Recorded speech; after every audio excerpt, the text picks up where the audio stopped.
Boa noite, pessoal. Sejam muito bem-vindos ao WBR Podcast de Empreendedor para Empreendedor, segundo episódio hoje. E mais uma vez, né, com uma fera que vai trazer muito conhecimento para vocês, trazer muita aprendizagem, muita inspiração, muita experiência técnica, muita história boa também. Boa noite, Luciano. Como é que vai? Tudo certo? Boa noite, pessoal. Sejam muito bem-vindos ao nosso segundo episódio. Um prazer estar aqui com você hoje, Miguel, recebendo um convidado muito especial, com o objetivo de construir e levar muito conhecimento para você que está nos ouvindo, com ações práticas que vocês podem implementar no dia a dia. Vamos nessa para mais um episódio de muito sucesso. Bora lá. E seja muito bem-vindo, Fernando. Primeiro, muito obrigado pelo convite. Uma honra para a gente. Tenho certeza que vai ser um papo muito bom, muito interessante. Vai trazer muito conhecimento aí para nós. Seja muito bem-vindo. Se apresenta aí para a gente, por favor. Boa noite, Miguel. Boa noite, Luciano. Prazer estar aqui com vocês. Eu que agradeço o convite.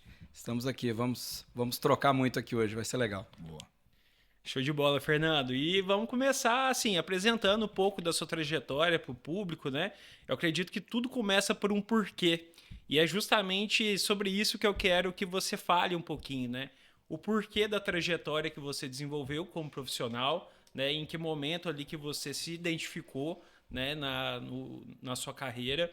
E faz uma linha do tempo aí pra gente conhecer um pouquinho da sua trajetória. Pois não, favor. Luciano. Eu sou lavrense, né? Então estou muito feliz hoje de estar de volta a casa. Nasci aqui em Lavras e estudei aqui. Tive a oportunidade de estudar na antiga Exal, hoje UFLA. Fiz mestrado aqui também. E quando você fala de porquê, Luciano, é interessante. Quando eu decidi fazer agronomia, a razão não foi porque aqui tinha uma escola de agronomia.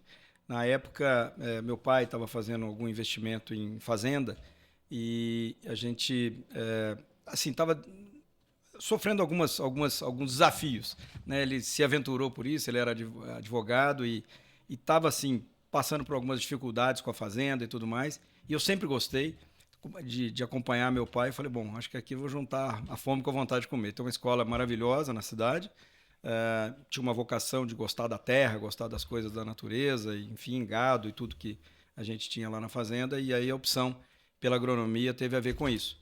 Mas as histórias são... A vida a gente não controla, né? O que acontece. 6 meses depois de eu entrar na universidade, meu pai faleceu, faleceu muito jovem, e a gente teve que vender a fazenda, então no final da universidade não tinha nem a fazenda nem meu pai.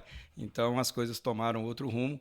Eu acabei optando por fazer o mestrado, inicialmente pensava até em ser professor, sempre gostei muito de estudar, eu fui uma pessoa estudiosa, sempre fui muito estudioso e tudo mais, mas aí quando eu estava no meio do mestrado surgiu um convite para ir para uma empresa privada e aquilo mudou minha vida, e inclusive era uma empresa que trabalhava com floresta, apesar de ser engenheiro agrônomo, eu acabei trabalhando com ciências florestais a minha vida toda, acabei fazendo a minha carreira em empresas que trabalham com florestas plantadas, inicialmente para carvão e depois para o setor de papel e celulose, que é onde eu realmente...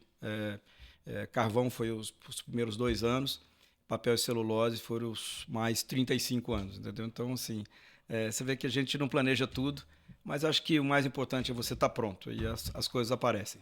Bacana, show de bola. Interessante que tem essa conexão com Lavras, né? Mais precisamente pela UFLA. É um berço de ouro, né? Que a gente fala aqui, que a gente tem aqui. Inclusive a WBR, né? Tá aqui em Lavras justamente para a gente ter talentos, né? Que saem realmente da universidade e possam contribuir aqui para o desenvolvimento não só da WBR, mas da sociedade local como um todo, né? E puxando esse gancho, né? Queria que você falasse um pouquinho sobre a sua atuação dentro das empresas, né, das últimas empresas que você atuou, no conselho também, né, que é algo que você hoje atua, né, de uma maneira mais efetiva. Qual que é realmente ali os processos, as técnicas, né, que você utiliza para avaliar, né, realmente ali os resultados, né, de negócios? Luciano, eu vou fazer uma breve assim, retrospectiva só para vocês entenderem como é que eu acabei estruturando a minha carreira. Então, eu trabalhei 2 anos numa empresa que nem existe mais, chamada Mannesmann, mas era uma grande empresa, uma empresa de capital alemão, que tem até hoje, só que com outro nome, uma usina para produção de tubos sem costura na região de Belo Horizonte, ali em Contagem. Então, eu trabalhei 2 anos nessa empresa e depois eu fui para uma empresa que também não existe mais, chamada Aracruz Celulose, que na época era uma empresa muito icônica no setor de papel e celulose. tive a oportunidade, recebi um convite de fazer essa transição de carreira na época, e eu entrei como engenheiro trainee na empresa. Assim, não chamava trainee, mas era o equivalente ao trainee de hoje. E aí fiz uma carreira de 34 anos entre Aracruz, que depois acabou sendo incorporada pela Votorantim Celulose e Papel. As duas empresas formaram uma empresa chamada Fibria. E depois da Fibria, a Fibria foi comprada pela Suzano Celulose, Suzano Papel e Celulose na época, que hoje é simplesmente Suzano, que incorporou a Fibria também. E no final da minha carreira, depois desses 34 anos, eu terminei como vice-presidente executivo da Suzano, liderando duas áreas que eu considero bastante estratégicas, na área de inovação P&D e a área de sustentabilidade. Mas é interessante isso, né? Assim, eu olhar para trás e ver que comecei como um trainee e daí você vai galgando posições e tudo mais. Eu acho que é uma trajetória da qual eu tenho orgulho, obviamente. E quando você fala assim de ferramentas e coisas desse tipo, eu acho que a primeira grande questão, que é o que realmente é seu, ninguém toma de você, ninguém tira de você, é o conhecimento. Isso daí, assim, depois a gente pode falar um pouquinho mais como é que foi o processo mesmo da minha carreira, mas o fato é que o que eu sempre procurei fazer e levar muito a sério, até desde a universidade, é o aprender. Isso daí eu acho que é a plataforma sobre a qual você constrói as outras coisas. Eu vejo hoje muita gente assim com muita ambição de crescer muito rápido na carreira e tudo mais, sem criar plataforma. E eu já presenciei pessoas que cresceram e caíram na mesma velocidade. Isso vale para empresas também. Na minha opinião. Né? Então, assim, eu lidei com muitas empresas ao longo desse processo. Eu acho que a principal questão, a principal ferramenta que realmente é a base, é a plataforma, como eu falei, sobre a qual você pode construir todo o seu crescimento, seja numa empresa, numa startup, seja numa empresa grande, seja na sua carreira, é o conhecimento. Porque esse aí ninguém tira de você. Então, esteja preparado e num mundo que é cada vez mais incerto, né? Cada vez mais incerto, haja visto o que está acontecendo atualmente, né? Com todas as questões geopolíticas, etc. Hoje, você empreender, ser dono de empresa ou ser dono da sua própria carreira não é uma coisa fácil. Então, num mundo com tanta incerteza, com tanta realmente assim dificuldade de você controlar o que vai acontecer até no próximo trimestre, aquilo que realmente te diferencia no mercado, na minha opinião, é o saber. É aquilo que você sabe, aquilo que você conhece, aquilo que você domina, porque isso aí te tira da média, te coloca acima da média. Então, assim, eu falaria, o primeiro destaque que eu dou assim, em termos de ferramenta, que não é bem uma ferramenta, eu acho que é mais profundo do que isso, é você não abrir mão nunca de aprender. Eu, durante algum tempo, eu fiquei... não foi uma carreira que eu subi o tempo inteiro.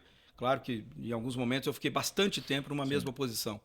Mas uma coisa que eu sempre procurei fazer, e na época ninguém me falou isso, então hoje eu divido isso porque eu acho que é legal as pessoas saberem, eu estava numa mesma posição, mas eu não estava fazendo a mesma coisa. Eu estava procurando aprender e fazer outras coisas e me oferecer para projetos novos e tudo mais. E aí o que acontece? Quando surge a oportunidade, você está pronto. Você está diferente daquele que está do seu lado. Isso vale, na minha opinião, para a sua carreira, mas vale também para a sua empresa. Né? Acho que o segredo é você não ser igual a todo mundo. De alguma forma, a diferenciação é o que faz realmente, é aquela alavanca que te coloca no mercado de uma forma mais vencedora do que outros. Legal. O aprender em si, ele pode ser feito de várias e várias maneiras diferentes. A gente pode aprender com exemplos, a gente pode buscar a teoria, a gente pode buscar muita coisa diferente e hoje em dia ainda mais, né, bastante recurso até tecnológico para esse aprendizado. Como que você buscou aprender durante a sua carreira para poder aplicar esses conhecimentos e gerar os resultados que você estava gerando? Boa, Miguel. É interessante você trazer isso. É claro assim, é sempre válido você aprender, na minha visão, por cursos, como você falou, com as ferramentas tecnológicas que você tem hoje, você tem acesso a tudo, né? Se você quiser fazer, eu brinco assim, fazer um curso de artesão na Índia, você faz. Tá? Então, assim, não tem dificuldade nenhuma. Isso é válido, isso é válido.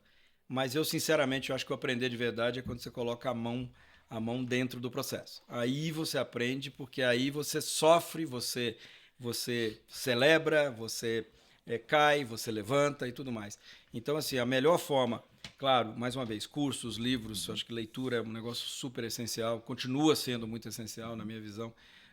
Eu até hoje leio muito mesmo, é uma coisa que assim, acompanha a minha vida. Eu acho que, de novo, isso te dá repertório, é válido, mas mais do que isso, nesses anos aí de carreira, o que eu procurei fazer é o seguinte: Está surgindo a oportunidade de um projeto novo aqui, foi lançado um projeto novo na empresa.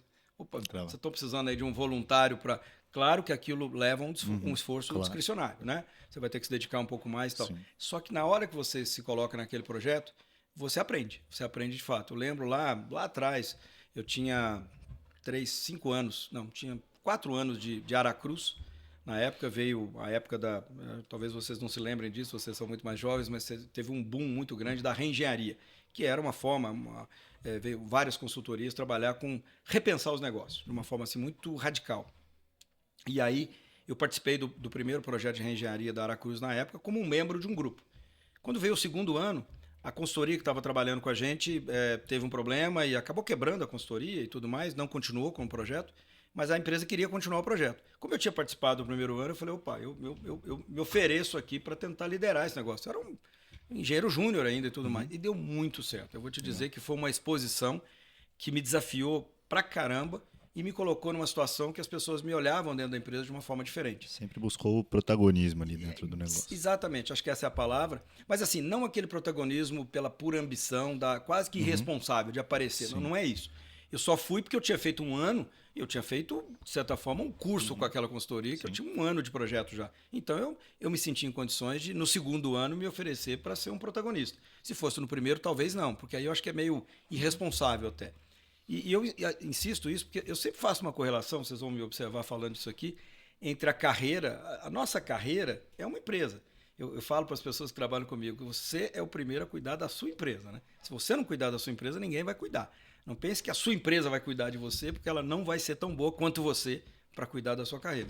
Então, eu faço uma analogia, assim, um paralelo sempre muito próximo de a sua carreira enquanto eu que fui, por exemplo, colaborador de empresas a vida toda, eu não fui um empreendedor, mas aquele que resolve empreender e cuidar da sua empresa. É muito parecido. Então, vale o protagonismo, vale o aprender, vale o arriscar em algum projeto novo para ganhar know-how.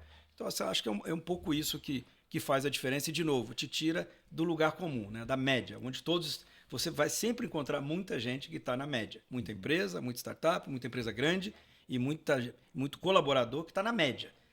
Acho que os vencedores serão aqueles que, de alguma forma, se destacarão da média. Muito bom, Fernando. E é muito interessante o ponto que você trouxe dessa questão de você não se nivelar pela média, né? Você deixar de ser medíocre. E isso me faz lembrar muito, né, da minha trajetória. Tive a oportunidade de atuar em pequenas, médias e grandes empresas, né, multinacionais, pela Magnete Marelli, pela Friboi e hoje mais de 100 pequenas empresas. E uma coisa que é fato, né, a gente percebe muito bem, é de que você não precisa ser fora da curva, você não precisa nascer com um grande potencial, né, você não precisa ter um talento nato, né? Você pode se desenvolver, né? Realmente se mostrando disponível, justamente como você se mostrou disponível naquele projeto. E hoje a gente vê assim muitas questões, né? E eu disse isso no último podcast, vou reforçar. Quando a gente começou a WBR, a maior procura pelo nosso serviço era na área de gestão financeira, né? Hoje a gente atua em 5 áreas: gestão financeira, gestão de pessoas, gestão de operações, gestão de marketing, vendas e gestão estratégica. No início, a demanda pela área de gestão financeira era muito grande. Hoje, a área de gestão de pessoas já se transformou na área onde a gente tem a maior demanda. Justamente porque as pessoas estão cada vez mais fazendo o básico do básico quando fazem o básico, né? E acabam ali não querendo evoluir na carreira e tudo mais. E aquelas poucas pessoas que fazem o que precisa ser feito e se mostram disponíveis, né? Elas acabam performando melhor, né? E subindo ali alguns degraus. Eu lembro quando eu estava na JBS, já tinha sido promovido uma vez, e aí eu ainda falei, pô, não é que eu sou bom, né? Não é que eu sou muito bom, é porque o restante das pessoas está se nivelando muito baixo. E um pouco que você busca de conhecimento, né, já nos ajuda a diferenciar. Qual o ponto que eu queria chegar, né? Eu sei que, assim, nem tudo em relação ao conhecimento vai servir para todo mundo, né? Em algum momento você teve que falar alguns nãos para você direcionar o foco da sua carreira. Como que foi esse processo de descoberta em relação ao que você percebeu que você fazia bem, né? Que você tinha uma aptidão, mas ao que tinha um interesse seu e que você poderia ser bem remunerado, né, por aquilo? Luciano, eu queria só voltar num ponto que você falou e depois eu sigo nesse ponto que você falou aí de não precisa ser um ponto fora da curva, uma coisa tão fora de série assim. E eu concordo com você. Olha, sinceramente, eu vi muito gênio ficar para trás, tá? Caras assim fantásticos, uma cabeça fora do comum, mas que não tem o arregaçar a camisa, tá? E eu não quero aqui, para quem vai nos ouvir e tudo mais, eu não quero vender sonho. Tem que ter dedicação, tem que ter esforço. Tem que ter o esforço discricionário, eu chamo de esforço discricionário, aquele a mais, né? Tem que ter, isso faz parte para aquele que quer ter o sucesso, para aquele que quer impactar a sociedade, que para mim sucesso tem a ver com o impacto que você gera na sociedade, muito mais do que lucro, sabe? Lucro é consequência, não é fim, entendeu? Então, assim, eu acho que você tocou num ponto super importante. Eu acho que as pessoas que são apaixonadas e se colocam à disposição e buscam o protagonismo, como você falou, Miguel, esses acabam fazendo diferença, mais até do que os geniais, tá? Os geniais às vezes nascem com uma coisa que super poderia ajudar, mas às vezes ele não usa aquilo da melhor forma, né? Da melhor forma. E quando você fala de pessoas, chegando nesse ponto, eu fico até feliz de ouvir que no começo vocês eram muito desafiados pela gestão financeira e hoje a questão de gestão de pessoas parece ter tomado uma importância diferente. E eu fico feliz de ouvir isso, porque o que eu aprendi na minha carreira, Luciano, foi que tudo passa pelas pessoas, sabe? Se esse ponto não estiver bem tratado, bem cuidado, o restante não vai acontecer. Eu li um livro há muito tempo atrás, que eu gosto sempre de citar esse aprendizado, porque ele é muito simples. E o que eu aprendi em termos de liderança, e eu acabei sendo líder dos 37 anos, 34 mais 2, 36 anos de carreira, eu fui líder 30 anos. Eu aprendi o seguinte, que a arte de liderar, isso eu vi num livro que eu li há muitos anos atrás, eu nem lembro qual é o nome dele, para falar a verdade. A arte de liderar passa pelo equilíbrio entre resultados e relações, ou melhor, entre relações e resultados, sabe? Pelo menos para mim. Cuide bem dos relacionamentos, das pessoas que trabalham com você e os resultados virão. E o contrário também é verdadeiro. Se você não cuida bem das pessoas, você até pode obter um resultado extraordinário, mas eu costumo dizer o seguinte, um resultado extraordinário que você consegue deixando cicatrizes pelo caminho, feridos pelo caminho, esse resultado ele não é sustentável. O próximo resultado será mais difícil, porque as pessoas se defendem, obviamente. As pessoas entendem que, opa, esse é um líder que está me usando, ele não está efetivamente trabalhando num espírito de time para todos ganharem, né?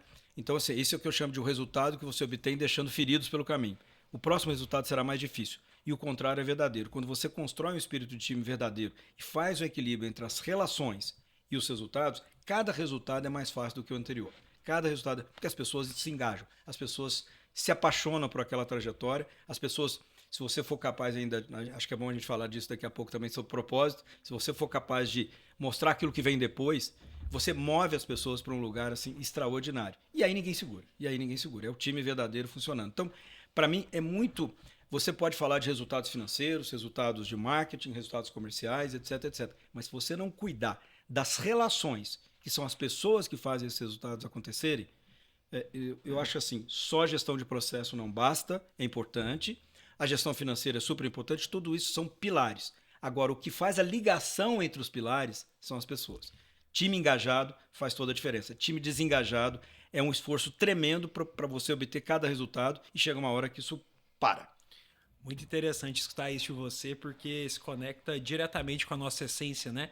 We build results, nós construímos resultados. E o nós não é somente os consultores da WBR, né?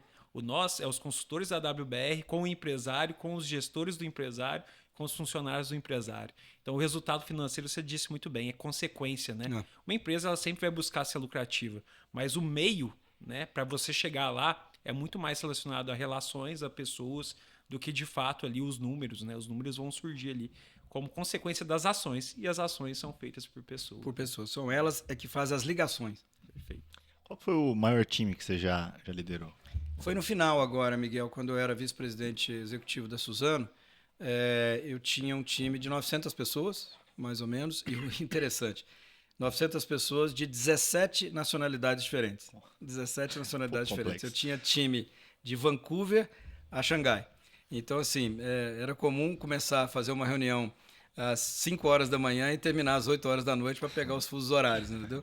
Eu tinha time na Finlândia, tinha em Israel, no Brasil, obviamente, na China e no Canadá. Então, assim, um desafio diferente, complexo, tá? Assim, liderar times, e eu sempre liderei times técnicos, né? Principalmente agora ligados a desenvolvimento de ciência, P&D e sustentabilidade, são times técnicos, não são times operacionais. Eu liderei a área operacional também durante 5 anos, mas a minha maior experiência foi liderar times técnicos, que são pessoas normalmente de um nível bem elevado, mais elevado que o meu, inclusive, pós-doc, etc. e tudo mais. É uma experiência muito legal. No fundo, cai no mesmo lugar. Pode ser um pós-doc, pode ser um cara operacional. O que ele quer é se sentir apaixonado pelo que faz e se sentir valorizado. Sabe? No fundo, é a mesma coisa que eu aprendi tanto liderando times operacionais. É claro que a complexidade às vezes é diferente, que o nível de demanda é diferente, né? De um cara que estudou fora do Brasil, etc. Um cara que fala 5 línguas, etc. Eu tinha isso no meu time e tudo mais. É uma demanda diferente. Sim, claro. Mas o que move a essência das pessoas, e sinceramente, é de um jeito diferente, tá? Claro, cultura para cultura isso varia.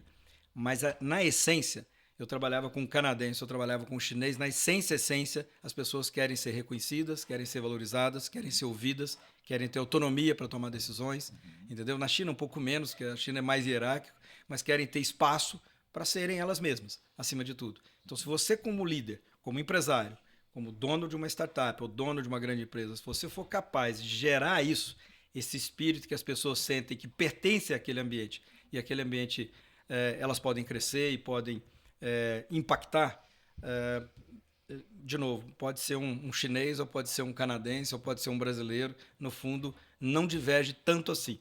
Claro, mais uma vez, que as culturas são diferentes, o jeito de chegar nas pessoas é diferente, claro, mas a essência das pessoas, acho que o ser humano é muito parecido em vários aspectos. Isso facilita, né, para o líder, inclusive. Facilita. Sim, facilita. Ou dificulta para alguns. Fernando, mas gostei muito. Vamos explorar um pouco mais essa parte. Bom, você tem várias pessoas de vários países, muitos interesses, muitos horários. Enfim, é uma infinidade de variáveis para controlar no dia a dia. Você é uma pessoa que é um só, é claro que tinha todo um time ali de suporte, mas o que não podia faltar na sua agenda, na sua rotina, no seu dia a dia, para que você conseguisse trabalhar bem essas relações, conseguisse realmente ter um comportamento positivo a ponto de liderar um time e levar ele para os resultados? O que não podia faltar na sua rotina? Legal. Tem um ponto que eu acho assim, é essencial, Miguel. Você tem que ter tempo disponível para as pessoas. Tá? Eu vejo líderes, empresários, etc., que tem muito tempo disponível para a planilha, tempo disponível para o computador, para o processo e tudo mais, mas não tem tempo para a gente. E, de novo, eu acredito, funcionou para mim, tá? E funcionou onde eu atuei, é que quando você cuida das pessoas e das relações, os resultados se tornam não bons, eles se tornam extraordinários. Então, acima de tudo, a sua rotina, você tem que reservar tempo de qualidade para as pessoas. É claro que eu não tinha tempo para 900 pessoas, não é isso, né? Tinha as estruturas e tudo mais. Eu tinha, nessa época das 900 pessoas, eu tinha, em termos de reportes diretos, eu tinha 9 pessoas que se reportavam diretamente para mim. Então, para essas 9 pessoas, eu tinha todo o tempo do mundo. Assim, eu tinha que saber o que está acontecendo e tudo mais. Mas, além disso, além de ter tempo para essas 9 pessoas, uma coisa que eu sempre fiz muito foi viajar. Foi viajar e estar onde as coisas acontecem. Porque, de novo, na hora que você está ali, as pessoas se sentem valorizadas. Tá, poxa, o cara saiu lá do Brasil e veio aqui na China ver o que está acontecendo, é porque deve ter valor o que eu faço. É diferente que você mandar uma mensagem ou fazer simplesmente uma reunião online e tudo mais. Então, assim, na minha rotina, o que eu assim, sempre procurei preservar foi o tempo que eu precisava dedicar para os meus diretos e o tempo que eu precisava estar onde as coisas acontecem. Isso, assim, sempre foi. Quando eu programava o meu ano, assim, é claro que isso não é escrito em pedra, porque as coisas mudam ao longo do ano, obviamente e tal. Mas, assim, eu tinha uma direção. E na minha direção é o seguinte, a cada tantos meses eu tinha que passar em determinado lugar e tudo mais. E assim que funcionava. E vou te dizer que assim, assim, as pessoas reconhecem o seu esforço de estar ali, de estar presente onde as coisas estão acontecendo e tudo mais. Então, isso eu acho que é uma coisa importante. Uma segunda coisa importante, que aí é mais processual, é importante, eu acho que é super importante, você ter ferramentas de avaliação de pessoas bem desenvolvidas. Isso eu acho que é super importante. Talvez vocês trabalhem com isso. Ferramentas de feedback, de avaliação. Eu gosto muito de avaliação 360 graus, que a pessoa é avaliada por todas aquelas que interagem com ela de alguma forma. Então, tem uma parte processual também. Porque pelo menos uma vez por ano, se puder ser mais, melhor ainda, mas pelo menos uma vez por ano é importante você tirar uma boa fotografia do que está acontecendo, parar, ter o tempo de feedback para as pessoas, dizer no que elas estão acertando, no que elas não estão acertando, isso é normal. Eu acho que o feedback é um presente que você dá para a pessoa, um feedback assim construtivo, bem colocado, de olha, a minha expectativa, a expectativa da empresa, onde nós estamos em relação aos seus resultados, está nessa direção e por acaso você não está exatamente lá.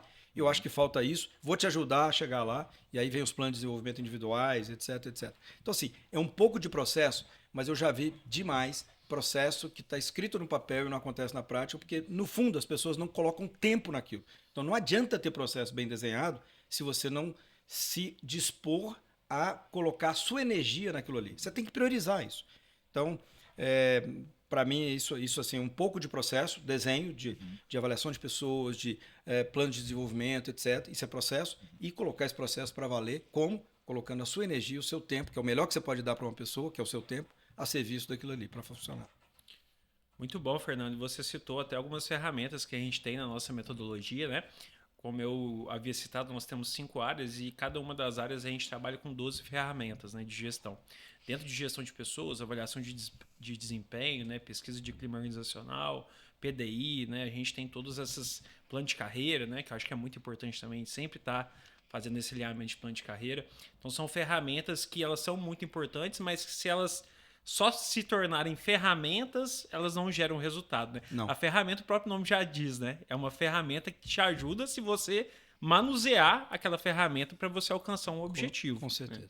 Então, foi muito boa essa pontuação. Eu queria explorar um pouquinho mais a questão da liderança, porque vejo que a liderança, né, tanto em grandes empresas, né, em multinacionais, mas também em pequenas e médias, acaba sendo um desafio, porque cada pessoa tem um perfil ali de liderança, né? Tem gente que gosta de liderar pelo exemplo, tem aquele líder mais servidor, o líder mais técnico, né? E eu acho que não existe uma receita do bolo. Acho que cada um ali tem que desenvolver da forma como tem maior aptidão. Mas tem uma questão que eu vejo que é um desafio para todos, que é no processo de tomada de decisão. E você citou, né, 900 pessoas, 17 países diferentes, e eu vejo que tomar decisões, né, que vai envolver 900 pessoas, que vai envolver não só essas 900 pessoas, mas todos os outros setores do negócio é muito desafiador, né? E em qual momento, né, que você, ao tomar uma decisão, você avaliava a opinião da sua equipe, né? Você tinha que delegar ali talvez alguma solução, né, algum relatório ou alguma resolução de um desafio. E em qual momento que você tinha que centralizar? Aquele momento que você realmente, não, agora eu já escutei todo mundo, mas a decisão vai partir de mim porque eu tenho uma visão mais holística do todo. Boa. Tem um ponto que eu acho que é super importante em liderança de times, Luciano, que hoje em dia ficou mais na moda, já teve outros nomes e tudo mais, mas eu realmente acho que ele é extremamente valioso, extremamente importante, não é modinha, não é coisa que vai passar daqui a pouco, tal, que é a famosa segurança psicológica. Quer dizer, as pessoas têm que se sentir seguras nos ambientes onde elas estão, sabe? Porque, do contrário, elas vão esconder coisas de você, elas não vão te dizer o resultado verdadeiro, elas não vão te dizer a verdade que você, como líder, precisa ouvir. Tá? Tem uma palavra que eu não gosto, mas aqui acho que ela é válido falar dela, que é a palavra poder. Tá? Eu não gosto, acho que poder é um negócio... enfim, mas o poder ele é um pouco solitário, sim. E à medida que você sobe nas organizações ou vira dono da sua empresa, etc., você tende a ficar mais solitário. Tá? E a pior coisa que pode acontecer é você ficar solitário ao ponto que as pessoas não te dizem as verdades que você precisa ouvir.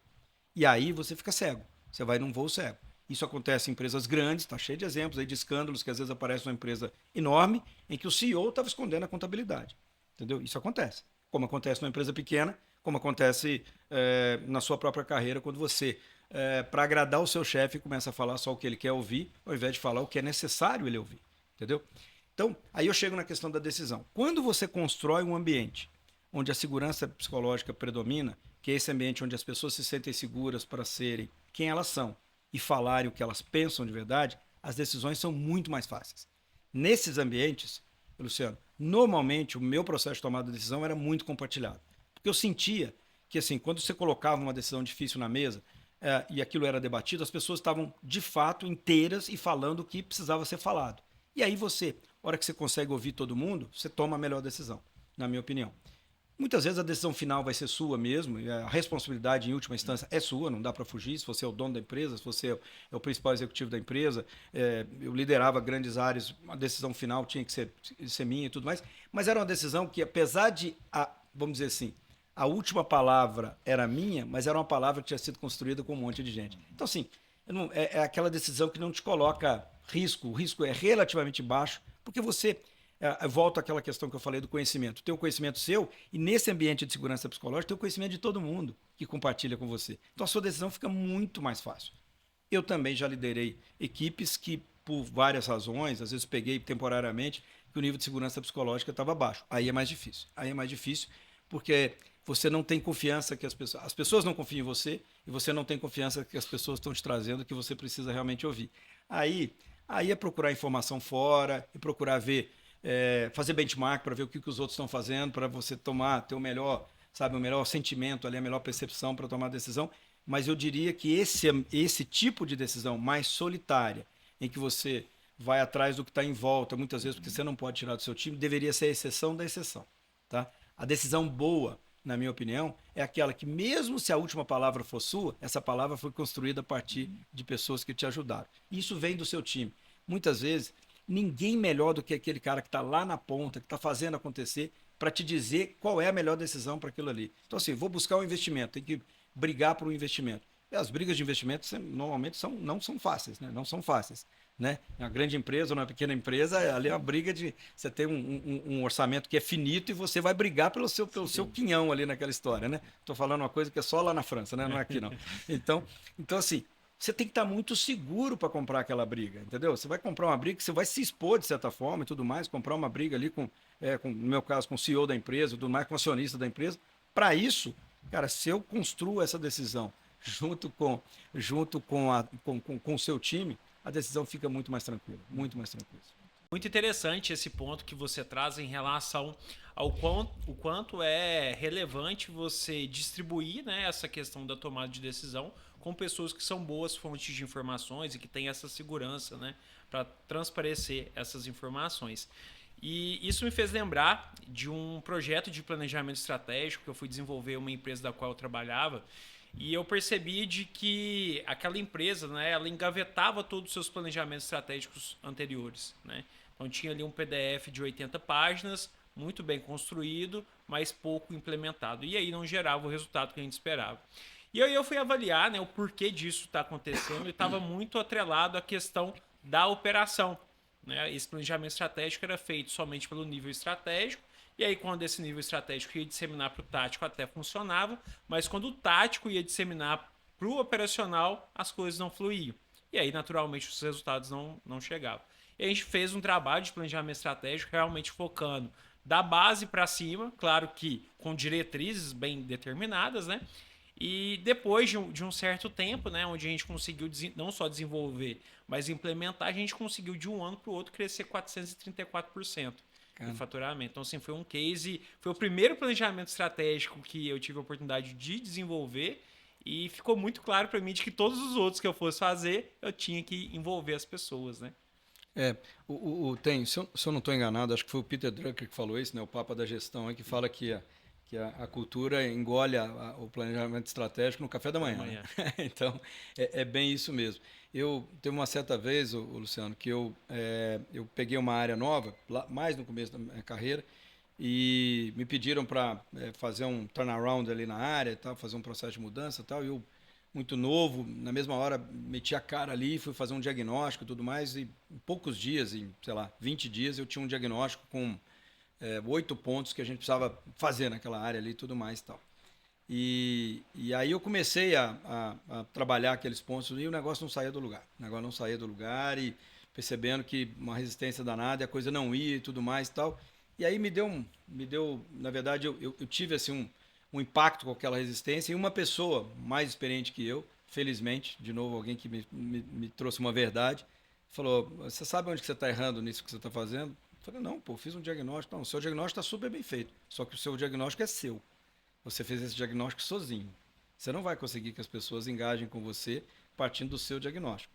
Você tem que trazê-los para o diagnóstico também. Eu falei, será? Assim, novo ali, querendo achar achando que era o dono da verdade e tudo mais. Aí deu um passo atrás, fizemos um trabalho, ficamos quase uma semana reunidos. E vou te dizer o seguinte, o diagnóstico foi 90% coincidente com o diagnóstico que eu tinha feito. 90% coincidente. Só que quando a gente começou, deu certo. Entendeu? Por quê? Porque partiu das pessoas. Porque partiu das pessoas. Aquilo ali foi uma lição que eu aprendi e falei, porque é isso. De novo, as pessoas querem se sentir parte do processo. O maior respeito que você pode dar para um colaborador seu, para um membro da sua empresa e tudo mais, é ouvi-lo e mostrar para ele que ele tem importância no seu processo decisório. Esse é o maior respeito. Isso é mais do que dinheiro, isso é mais do que promoção, isso é mais do que qualquer coisa. Quando a pessoa se sente útil, relevante no processo de andamento da sua empresa. Esteja certo disso.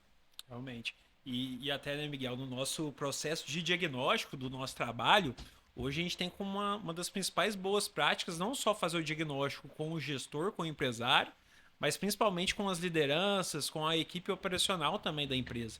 Então, essas entrevistas, as reuniões 1 a 1, né, onde você dá ali uma liberdade para as pessoas trazerem as ideias que elas têm para implementar, faz total diferença, né? Sem dúvida alguma. Eu lembro do primeiro projeto que eu fiz na Friboi, focado em redução de desperdício, e assim a gente conseguiu um resultado muito grande só levantando informações das pessoas que estavam nas linhas de produção. Então, o que eu fiz foi levantar, através de entrevistas, o que precisava ser feito com as pessoas, a solução já estava com elas, eu só organizei aquilo num plano de ação, implementamos e gerou o resultado, né? Então, assim, aquela questão também do simples, né? É mais difícil você ser simples, né, do que você acabar ali pensando em várias técnicas e tudo mais, quando, na verdade, você precisa engajar, né, as pessoas a executar aquilo que elas já sabem que precisa ser feito, né? Mas às vezes não é feito justamente porque não tem alguém para cuidar delas. Eu costumo dizer que a simplicidade é a maior sofisticação. Perfeito. É isso aí. Fernando, culminou nessa conversa toda de falar muito sobre liderança. Liderança tem muito a ver com cultura, muito a ver mesmo. Só que, principalmente, algumas empresas, independente do tamanho, na verdade, né? Empresas menores, às vezes, já tem uma cultura arraizada, uma cultura que já está estabelecida e que é uma cultura que talvez não seja tão positiva, certo? Quando você encontrou questões igual essa na sua vida, né, durante a sua carreira, provavelmente você já encontrou situações assim, o que fazer? Como transformar uma cultura? Como fazer com que os velhos comportamentos e hábitos não existam mais daqui para frente, vamos dizer assim, e começar a gerar melhores resultados? Ótima pergunta, Miguel. E eu tenho um exemplo até relativamente recente, já mais agora no final da minha carreira, quando eu assumi a área de sustentabilidade, que foi assim o meu último sprint aqui de carreira. E eu assumi a área de sustentabilidade da Suzano na época, uma área super estratégica para uma empresa que é global. Sim. E a empresa tinha feito algumas pesquisas de segurança psicológica, para ver o nível de segurança psicológica. E eu recebi uma área que estava com nível de segurança psicológica muito baixo, muito baixo. Ou seja, uma área complicada. Era uma cultura dentro da cultura da Suzano. O resultado de segurança psicológica da Suzano como um todo tinha sido ok, não excelente, mas bom, tá? Assim, sem nenhum problema. Mas essa área em especial tinha um problema. Eu vou te dizer o que eu fiz e o que eu acredito, e não quero que isso seja uma fórmula mágica, porque provavelmente outros têm outras soluções. Eu só acredito em transformação, Miguel, de dentro para fora. Ou seja, a transformação só ocorre a partir da própria pessoa. Eu não acredito em outro tipo de transformação. Você pode desenhar processos espetaculares para fazer a transformação e tudo mais. Se as pessoas não acreditarem naquele processo, não vai acontecer nada. Tá? Não vai acontecer nada. Então, quando eu recebi essa área, 2 dias depois eu chamei a liderança da área e nós fizemos um off-site, um evento fora da empresa, num hotel, e ficamos um dia inteiro em que eu disse o seguinte no começo. Eu estava ali com 22 líderes dessa área, uma área grande, de 200 e poucas pessoas e tudo mais, mas tinha 22 líderes principais. E o desafio que eu coloquei para eles foi: nós viemos aqui hoje, vai ser um dia para a gente se conhecer. Vai ser um dia para a gente se conhecer. E aí a gente começou a primeira rodada ali de, então vamos rodar aqui para cada um dizer um pouco, se apresentar e tudo mais e tal. Aí o primeiro falou o que ele fazia, a segunda falou o que ela fazia, a terceira quais eram os desafios. Eu parei e falei: espera aí, deixa eu falar uma coisa para vocês. O que vocês fazem, eu consigo ler na descrição de cargo de vocês. O que vocês fazem, eu consigo. Eu não preciso estar aqui com vocês para isso. Eu não vim aqui para saber o que vocês fazem. Eu vou querer saber, sim. Mas para mim, antes de saber o que vocês fazem, eu quero saber quem vocês são. Sim. Eu quero saber quem vocês... Quem que está chegando aqui? Qual é a pessoa que chega aqui para trabalhar comigo? Você é casado, você tem filho, você tem problema, você está passando por um momento pessoal diferente e tudo mais. O que te trouxe até aqui? Qual é a sua formação? Me conta uma história de sucesso sua, uma história que não foi legal, que momento de vida que você está e tal. Bom, a gente começou a rodada outra vez. Dali a pouco, sinceramente, tinha gente chorando, tinha gente não sei o quê, foi criando aquele... O fato é que no final do dia, por incrível que pareça, isso foi uma experiência assim, muito marcante para mim. No final do dia, a gente foi nessas rodadas aí, as pessoas... Aí sim... Eu sou pai de 3 filhos e tudo mais, a minha história, assim, sair de uma situação muito difícil e tudo mais, as pessoas começam a falar do que elas são, sabe? E isso, sabe o que isso cria? Confiança, começa a criar proximidade, começa a criar, no primeiro momento, intimidade. Quando a pessoa fala dela, ela está se abrindo, ela está se abrindo. E por incrível que pareça, no final desse dia, lá pelas 4 horas da tarde, quando essa rodada de discussão terminou, dessa rodada que aí a gente já se conhecia melhor, eu virei para eles e falei assim, gente, eu preciso fazer um primeiro esboço de um plano pro que a gente vai fazer nos próximos 90 dias. E eu preciso fazer isso com vocês.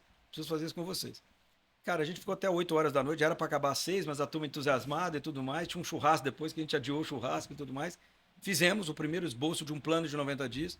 No dia seguinte, eu não tinha esse compromisso, para falar a verdade. No dia seguinte, eu apresentei para o meu CEO, na época, e porque ficou pronto, e eu gostei, falei, pô, legal. Eu apresentei para ele e falei assim, como é que você conseguiu fazer esse negócio em 3 dias, né? Porque tinha 2 dias, falei, não foi nem 3, foi um só. Nos 2 primeiros dias não aconteceu nada e tudo mais. Falei, eu não consegui nada. Isso já estava lá, não foi eu que consegui. Definitivamente não foi eu. Foi que as pessoas começaram a confiar que aquilo ali estava começando uma jornada diferente e começaram a acreditar que dava para fazer diferente. E aí, Miguel, resumindo a história, eu fiquei 2 anos nessa área, 2 anos e pouco, porque aí eu quis parar, né? Depois a gente pode falar disso também, da minha transição de carreira e tudo mais. Eu já fui para essa área com um tempo determinado, eles não sabiam disso, mas o acordo que eu tinha com o meu CEO e com os acionistas da Suzano já envolvia essa parada depois de 2 anos.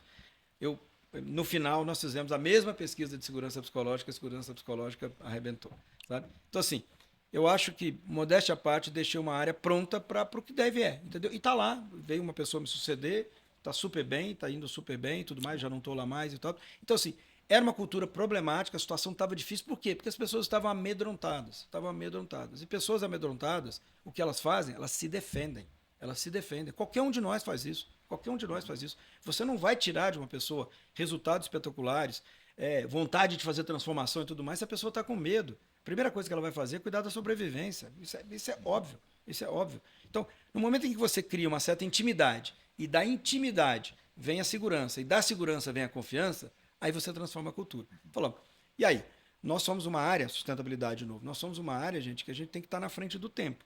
O que a gente mais precisa fazer é dizer para a empresa para onde ela vai sob o aspecto de sustentabilidade, porque assim, o mundo está pedindo empresas diferentes. Então, a hora que eu consegui que esse time se engajasse nessa jornada, aí vem a ideia do propósito, poxa, nós podemos transformar e tudo mais, aí a coisa fluiu. Então, assim, eu mais uma vez, só para fechar, não quero que isso seja uma fórmula mágica nem nada, longe disso, mas eu acho que quando você dá espaço para as pessoas e se aproxima das pessoas de verdade, e eu estou falando das pessoas, não estou falando dos profissionais, tá? Não estou falando do que ele faz, eu estou falando da pessoa. Quando você consegue chegar lá, Miguel, normalmente a transformação vem de dentro para fora. Aí elas vão propor as coisas que precisam ser transformadas. Antes de você chegar com solução mirabolante, como eu citei anteriormente, eu já tenho o diagnóstico, eu já sei a solução. Eu falei, então tá bom, fica com a solução para você. Você não precisa da gente? Então tá tudo certo. Vai, faz, nós estamos aqui para te apoiar. E não estão. Seria a construção de confiança, em primeiro lugar, certo? Na minha opinião, em primeiro, em segundo e em terceiro. Tá? É sério. Acho que investe nisso, mais uma vez. Agora, você só vai conseguir isso, eu vou voltar ao ponto que eu falei. Dedicando tempo de verdade. As pessoas percebem com muita facilidade, se elas estão sendo manipuladas, usadas. As pessoas são espertas. Tá? Então, assim, se você só acessa as pessoas para aquilo que você precisa, para tirar alguma coisa que você precisa, como eu já disse, isso vai gerando cicatriz, as pessoas vão se defendendo. Não, se você se propõe de verdade a ouvir o que aquelas pessoas têm para contribuir, fala, olha, eu preciso montar um plano de 90 dias, mas eu não sei como montar. Eu não sabia mesmo. Nunca tinha trabalhado na área de sustentabilidade, aquelas pessoas estavam ali há anos. Eu estava com o material que precisava para me ensinar. E se eu chegar lá querendo ser o dono da verdade, não vai funcionar. E não funciona. Então, assim, em primeiro lugar, confiança, segundo, confiança, terceiro, confiança. Agora, para isso tem que dedicar tempo, tem que dedicar energia, tem que ter coerência. O que gera confiança é coerência, né? Comportamento cada dia de um jeito, líder que cada dia está de um jeito. Um dia eu estou dentro do barco, no dia seguinte eu estou no barco do lado, se esse barco se eu afundar eu estou fora, isso não gera confiança. Muito bom, Fernando. Você falou que, e eu concordo com você, né? Não existe fórmula mágica, não existe receita pronta, mas você está trazendo para nós uma aula aqui hoje, né? Espero que vocês estejam gostando, que para a gente que já fiz várias anotações, mesmo numa empresa de consultoria, a gente tem desafios de liderança, de pessoas. E você citou uma questão que eu acho muito importante, que é a questão da transparência e da confiança, mas o líder ele tem que estar muito bem preparado para receber também a verdade nua e crua. Sem dúvida. E sabendo de que essa verdade nua e crua, muitas das vezes não vai agradar aquilo que ele tinha como opinião. Né? Então esse é um papel fantástico, né, de um grande líder mesmo, é receber uma sugestão, uma crítica, né, um processo ali de melhoria contínua, enfim. Mas a gente vê que tem sempre, né? É assim que acontece. E aí a gente estava falando sobre isso, né? Nos bastidores. Às vezes a gente consegue um resultado grande no início, né? Mas depois esse resultado ele não se sustenta, né? Ele dá aquele efeito serrote, né? Então eu prefiro muito mais pequenas ações, pequenos passos, né? Mas de uma maneira sustentável, onde a gente vai construindo essa relação de confiança e vai alcançando os resultados aos poucos, do que grandes resultados que são perdidos, né? Então muito importante isso. E bom, eu queria que você falasse um pouquinho, agora mudando um pouco o assunto, de como que tá o Fernando hoje, né? Qual que é a sua realidade hoje? Muita bagagem, muito aprendizado. E, cara, você tem que aproveitar essa experiência, esse conhecimento que você tem para continuar impactando a sociedade, né? E qual que é o seu plano, né, em relação a isso? O que você é hoje? Qual que é o seu propósito, né? A gente falou sobre isso antes. Boa, Luciano. Obrigado. Obrigado por me dar a oportunidade de falar sobre isso. E você falou uma coisa aí nesse seu contexto, que é impactar a sociedade. Hoje o que me move é isso, sabe? Assim, e eu acho, sinceramente, eu trabalhei nos últimos anos, né, muito com as questões assim dos desafios climáticos. Eu trabalhava numa empresa que trabalha com natureza, né, florestas plantadas e tudo mais, e florestas nativas e tudo mais. E vou te dizer assim, que eu estou absolutamente assustado com o que está acontecendo em termos de mudanças climáticas. Sabe? Eu não sou da linha dos que, isso aí é mais do mesmo, isso aí não é nada e tudo mais. Tá? Infelizmente, a gente tem até presidente de grande potência falando isso, né? Mas eu não sou dessa linha. Não sou dessa linha. Os que estudam as mudanças climáticas no mundo hoje, você tem pessoas de altíssimo nível, pelo menos 800 cientistas trabalhando nisso no mundo inteiro. Então, assim, os desafios são muito grandes. Todos nós, na minha opinião, seja uma empresa pequena, uma empresa grande, um profissional e tudo mais, nós temos que trabalhar, na minha opinião, a favor da maior guerra que a gente tem no mundo hoje, que é a guerra climática. A gente fica assustado com a guerra da Ucrânia, assustado com o que está acontecendo em Israel, Palestina e tudo mais. E tem uma guerra que já nem é tão silenciosa acontecendo aí, que é a guerra climática, que acontecendo, você vê o que está acontecendo. Há um estudo que mostra que o impacto sobre o PIB global até 2050 pode chegar a 18%. 18% do PIB global terá que ser dedicado à mitigação de catástrofes climáticas. Quer dizer, isso é muito, muito dinheiro. 38 bilhões, se eu não estou enganado. Então, assim, nós estamos falando de uma coisa, 38 trilhões, se eu não estou enganado, até 2050. Então, assim, é uma coisa absurdamente grande. E aí, há alguns anos, eu decidi, sabe, Luciano, assim, e aí, de novo, é você cuidando da sua empresa. Né? A empresa que eu tenho sou eu mesmo. Né? Então, eu decidi que em 2025, essa era uma data para mim, em função de idade e tudo mais, era o ano que eu queria parar. E eu queria parar com uma decisão onde nós falamos aqui hoje de protagonismo, etc. Eu queria ser o protagonista desse movimento. Então, 3 anos antes, eu comuniquei para a empresa, para a Suzano, que eu tinha esse movimento, que esse era um movimento, para mim, ele era inegociável, porque eu queria, acima de tudo, ter mais tempo para devolver para a sociedade um pouco do que eu recebi. Eu acho que eu tentei fazer a minha parte ao longo da minha vida e tudo mais, já disse aqui, fui sempre muito estudioso, dedicado, etc. e tudo mais.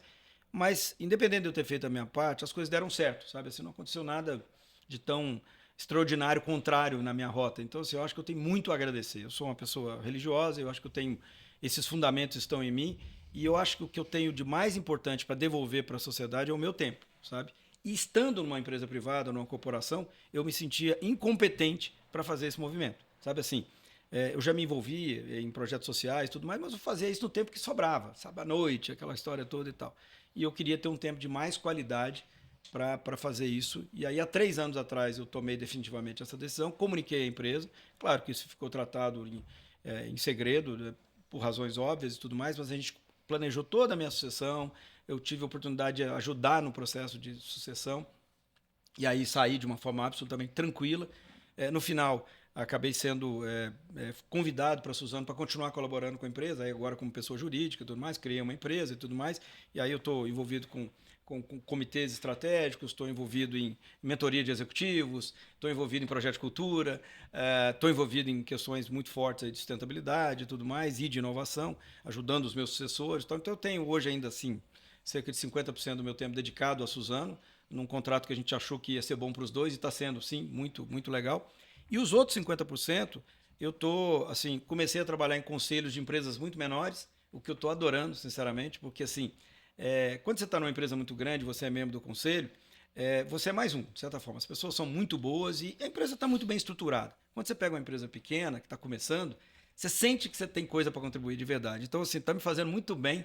Eu acabei até publiquei no meu LinkedIn essa semana, entrei numa empresa francesa que veio para o Brasil, que chama Morfo, é uma empresa de restauração florestal, então, assim, conversa muito com essa agenda que eu falei, ambiental e tudo mais. Estou numa outra empresa de consultoria em inovação, então, assim, inovação e sustentabilidade, mas empresas que estão crescendo, que estão fornecendo soluções diferentes para a sociedade, e ali eu sinto que eu posso contribuir. Então, essa é uma forma de contribuir nos meus outros 50%, e tem uma parte que eu não quero preencher, além de ficar mais com a família, etc. e tudo mais, mas assim, é uma parte que eu quero estudar coisas novas, sabe?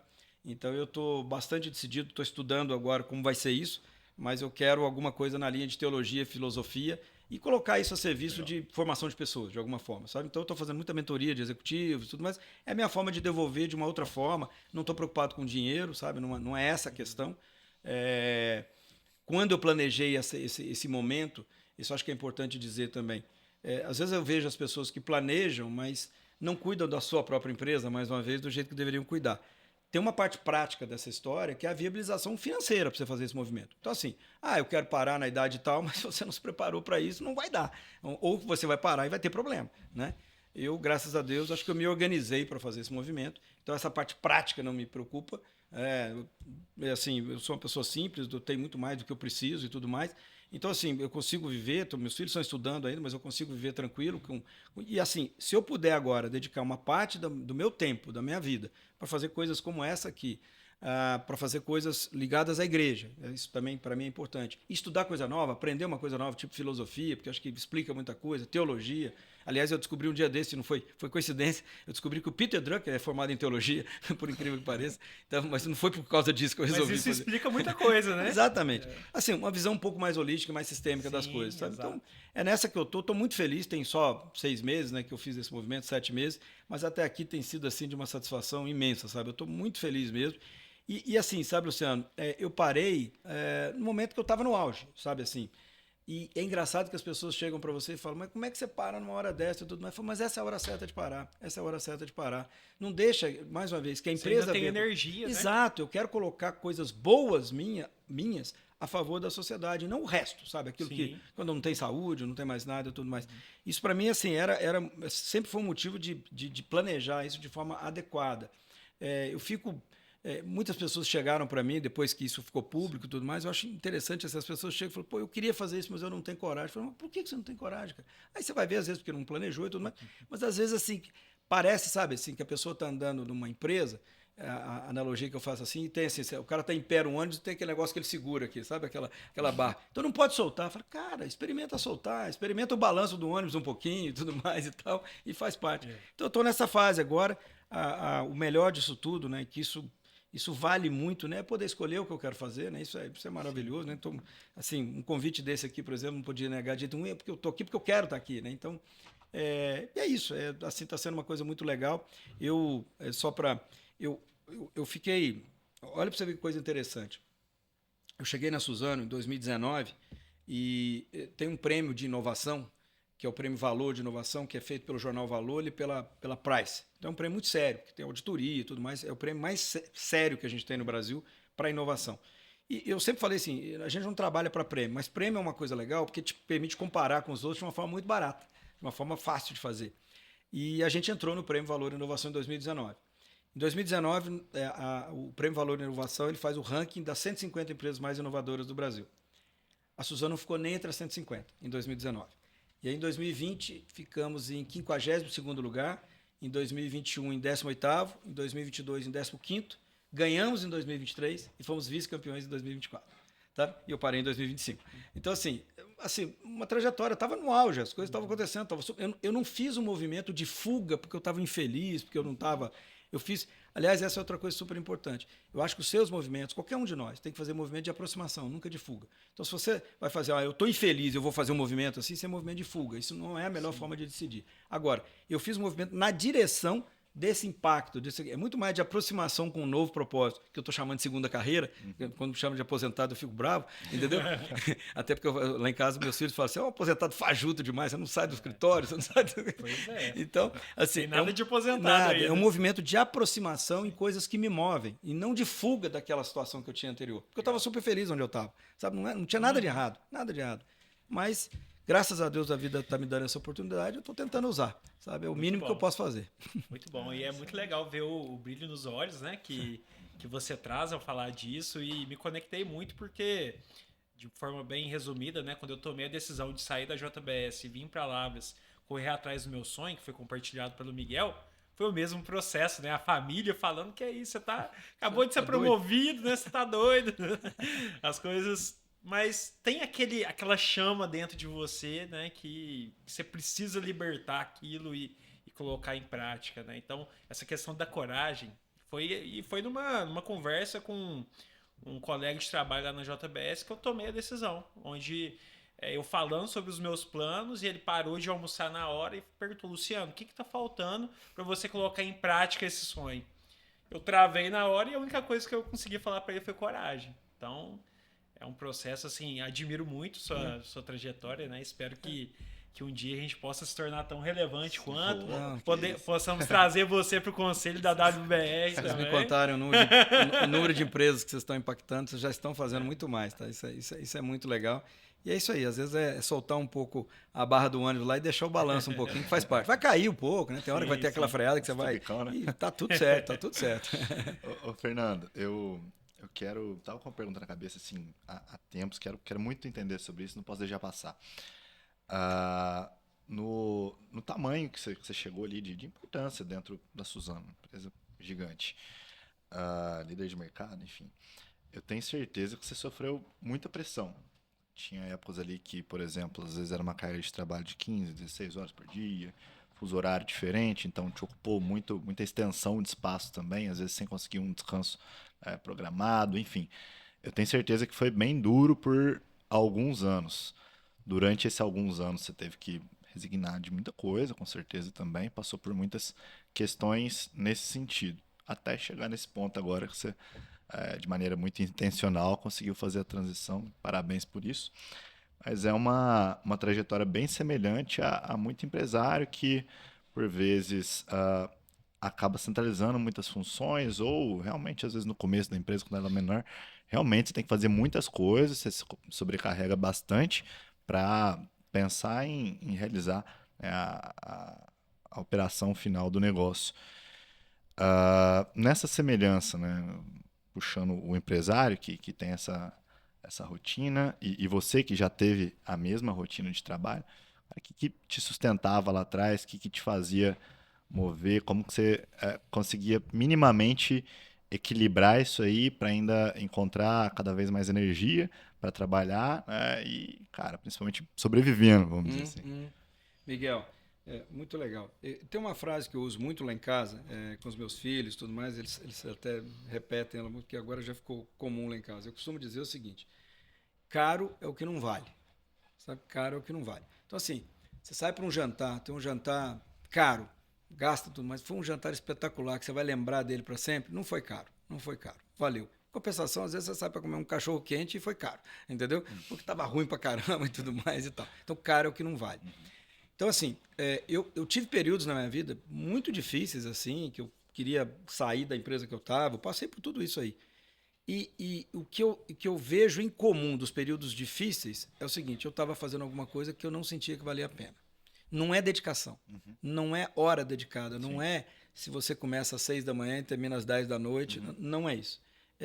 Às vezes você está até trabalhando nem tanto assim, mas você sente que você não está sendo valorizado, ou que você está fazendo alguma coisa que não tem nada a ver com você, ou você está fazendo alguma coisa que você não vê o impacto daquilo, ou seja, está sem sentido. Então, aí está caro, aí está caro. Então, para mim, assim, até o final, eu trabalhava 12, 14 horas por dia, assim, fácil, sem nenhum problema, cara. Me sentia super bem porque estava valendo a pena. Sim. Então, assim, se você é um empresário, assim, naquilo que vocês hoje atuam, né, tanto ajudando empresários, se o empresário está sofrendo para levar a empresa dele, tem alguma coisa errada, na minha opinião. Se ele está achando que está se dedicando além do que deveria, tem alguma coisa errada. Pode ser um problema de gestão, está faltando assim, delegação, tá? Pode ser. Mas isso é mais fácil de ver, tá? Isso é mais fácil de ver, reestrutura, cria uma estrutura que funciona e tudo mais, tudo bem. Às vezes é porque o cara é muito centralizador e tal, mas eu não estou falando disso. Porque isso aí é corrigível e vocês acho que têm know-how para ajudar a resolver esse tipo de coisa. Mas se ainda assim o cara está sentindo que está dedicado demais ao que ele está fazendo, na minha opinião, tem alguma coisa errada. De repente, ele não viu sentido na empresa dele. Você deu exemplo agora mesmo aí, Luciano. Você fez esse movimento e tudo mais. Você falou de brilho no olho meu, eu vejo a mesma coisa em você. Provavelmente trabalha pra caramba. Mas está valendo a pena. Então, para mim, o Miguel, não tem a ver com o número de horas que você dedica ao que você faz. Tem a ver com aquilo que você está fazendo. Está valendo a pena? Está fazendo quando você vai dormir e fala, pô, hoje eu impactei o mundo. Hoje eu fiz um negócio... Entendeu? Se eu tenho uma empresa ou se eu sou um colaborador e vejo que eu não estou conseguindo fazer isso, muda de coisa. Vai fazer outra coisa, cara. Vai fazer outra coisa, porque não vai ser trabalhando menos que vai resolver, não, na minha opinião. Porque quando a coisa tá boa, você vai trabalhar mais mesmo e tá tudo certo e vai arrebentar e você não vai se sentir cansado e tá tudo certo. Trabalhar tá é bom demais, né? É bom, cara. Não, principalmente quando você sente, como eu estou falando, que você está impactando o mundo, cara. Eu tô exagerando aqui, mas você na sua empresa, você como... Você pode impactar o mundo, sim. Pelo menos aquele mundo que está à sua volta. Você pode fazer isso. Pode fazer isso. Agora, se você fala, porra, tá danado, eu não tô tendo mais final de semana, eu não tenho nada e tal. Às vezes tem um problema processual, já falei, corrige isso. Aí se corrigiu, resolveu, pronto, virou a página. Se não corrigiu, ainda assim o cara tá angustiado, fala, cara, você não tá fazendo o que você devia fazer, entendeu? Simplesmente você não se encontrou ainda e tudo mais. E aí tudo vai ser caro.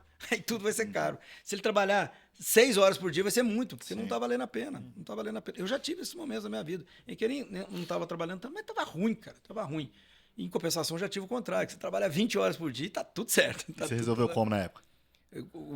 Como no sentido de... Tava ruim. Ah, não. Tava ruim, exatamente. Sim. Boa pergunta. Teve um momento assim... teve um momento que estava muito ruim e eu pensei em sair da empresa e tudo mais, e comecei a procurar coisa no mercado e tudo mais. Foi aí que eu aprendi.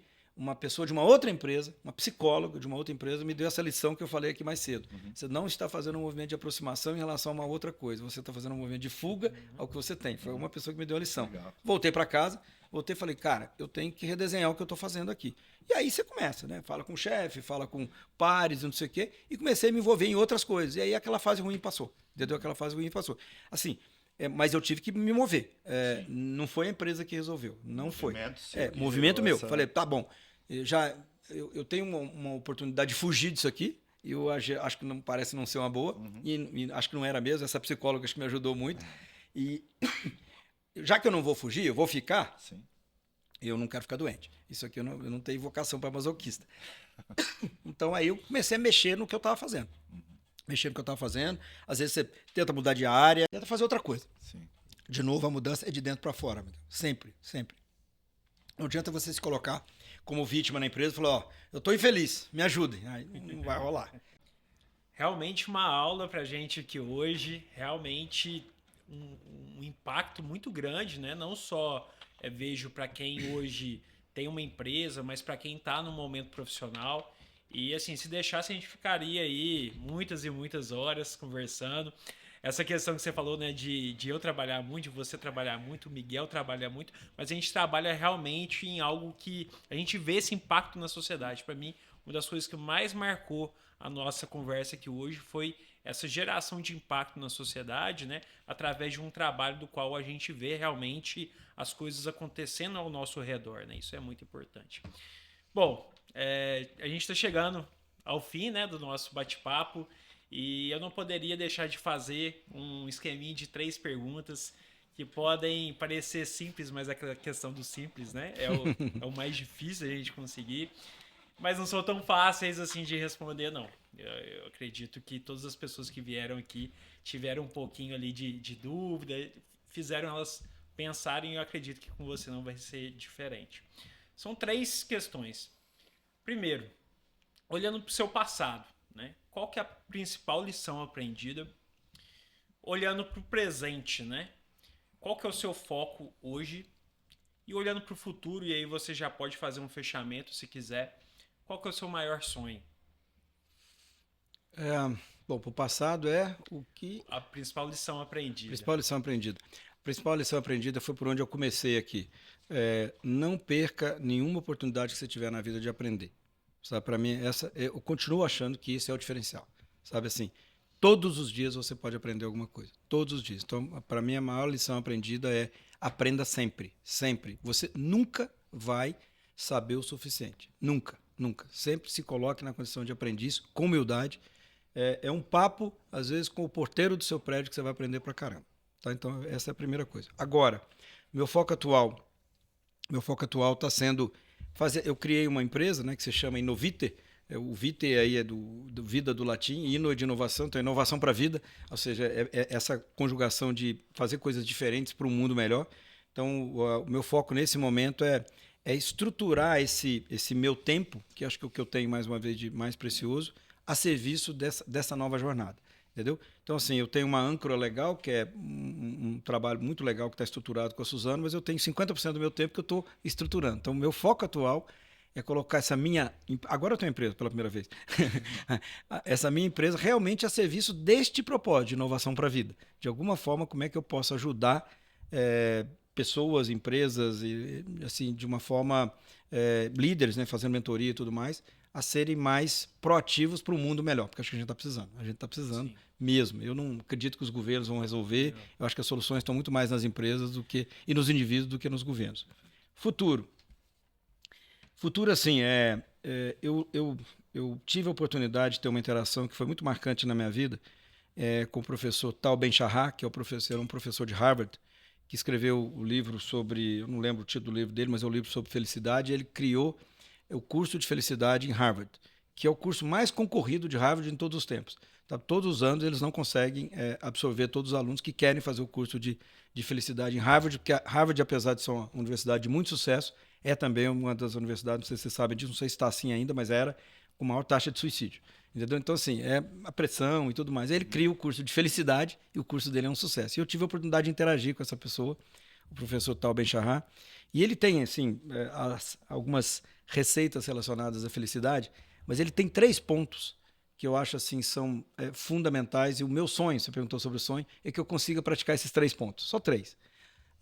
E isso eu divido assim com quem estiver nos ouvindo e assistindo e tudo mais, porque eu acho que isso vale para todas as pessoas e é fruto de muito estudo. Um cara que estuda a ciência da felicidade há muitos anos. Segundo ele, as pessoas mais felizes são aquelas pessoas que conseguem equilibrar 3 coisas, pelo menos essas 3. Tem mais, tá? Mas pelo menos essas 3. A primeira, do inglês, ele fala o permission to be human, a permissão para ser humano. O que quer dizer isso? A permissão para você ser quem você é. Em cada momento da sua vida. Não quer dizer que você não tenha que melhorar. Todos nós temos que melhorar o tempo todo. Sim. Mas em cada momento, você tem que se permitir ser quem você é. Porque se você não se aceita como você é, cara, você vai ser muito infeliz. Aí tudo bem, eu preciso melhorar. O próximo momento. Mas agora eu me aceito como eu sou. Então, permission to be human. O segundo ponto para a felicidade é o equilíbrio entre stress e recovery. O estresse não faz mal, desde que você tenha as recuperações. Então, você tem o tempo de recuperação. Então, tá bom. Você vai trabalhar lá, o Miguel, às 20 horas por dia, quando está tudo bombando e tudo mais, mas você tem o direito de sair para o boteco também, tomar uma e tá tudo certo, encontrar a família, viajar com... Enfim, é isso aí. É isso aí. Estresse e recuperação. Stress e recovery. E o terceiro ponto é propósito, que não é objetivo. Objetivo você alcança, propósito você não alcança. Propósito, quando você está chegando perto dele, você empurra ele de novo. Você empurra ele de novo. Sim. É aquele negócio que te move para coisas... Quando eu estou falando, eu quero impactar o planeta. Isso é um propósito. Eu vou conseguir? Nunca. Quando eu estiver chegando, vai vir outra coisa. Então, se o meu sonho hoje, falando de futuro, é que eu consiga equilibrar pelo menos esses 3. que em cada momento eu me aceite como eu sou, que eu saiba equilibrar estresse e recuperação. Eu não quero ficar parado de pijama pescando, não é para mim isso, entendeu? Então eu quero ter estresse, eu quero continuar tendo estresse e adrenalina de estar fazendo coisas, mas eu quero ter também meu tempo para recovery e quero ter propósitos e tudo mais e que toda vez que eu chegar perto de um, eu empurro ele para mais longe um pouquinho, porque isso é que te mantém vivo, na minha opinião, sabe? Então, se eu conseguir equilibrar esses 3, pelo menos, tá bom demais. Perfeito. Esse é meu sonho. Que aula. Recadinho final para o empresário, por favor, uma mensagem, algo que você queira compartilhar que você ache importante. Eu acho que a coisa mais importante, viu, Miguel, tem um monte de coisa, mas a mais importante é acredite em você. Acredite em você mesmo. Esse permissão para ser você mesmo parte da premissa que se você não se aceitar como você é em cada momento, você sempre vai ser aquele cara que bate em você mesmo. Aí não adianta. Acredite em você, faça a diferença, procure o saber, como eu falei, procure se diferenciar do mercado. Não fica no medião, não, porque o medião você vai ser só mais um.